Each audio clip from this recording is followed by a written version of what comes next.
Exciting! Janine at Jericho, mabigat ang magiging next project. The Accused.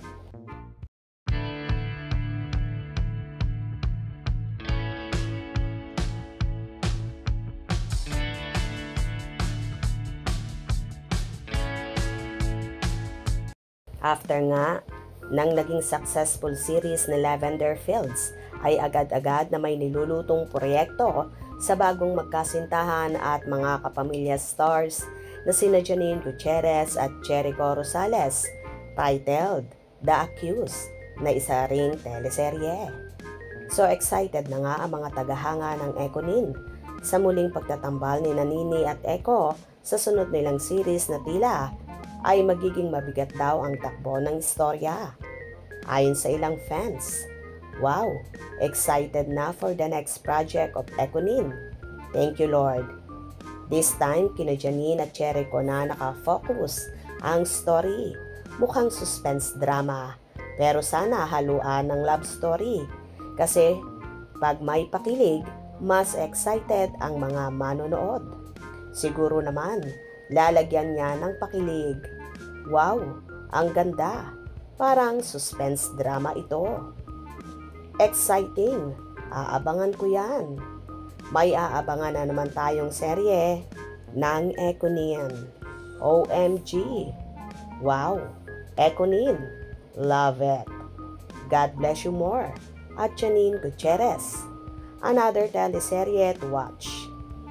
Sana nga magsimula na ang StoryCon para sure nang mag-start na ang taping.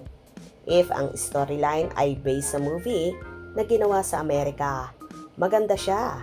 Hintayin ko na lang ang StoryCon nila bago ako magbigay ng POV. Lalo na movie ang isa, while teleserye naman ang sa Econin. Star Studio na ng ABS-CBN ang magpuproduce. Thank you, ABS-CBN. Can't wait. Lahat, English ang title ng series ni Janine.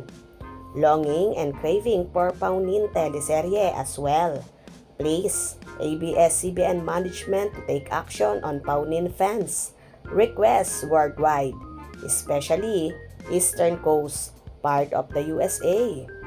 Maniwala tayo kapag may StoryCon na. Yehey! Hindi nyo halata, pampalubag loob sa atin dahil sa walang hustisyang ending ni Irish, di ba? Sana wag nang para you. Hindi to ang papel ni Nini ha. Sige na, I love you na. Dina Dreamscape. Wow, lahat nga ng Econin supporters ay tuwang-tuwa sa balitang ito na so excited na nga sila sa next teleserye ng dalawa na tila ba. So excited ang magiging kaganapan at magiging roles ni Janine at Eco na titled pa lang ay kaabang-abang na. Kaya tumutok palagi at wag na wag bibitiw sa mga maiinit na kaganapan sa Econin. Kung nagustuhan nyo ang video na ito, comment down below.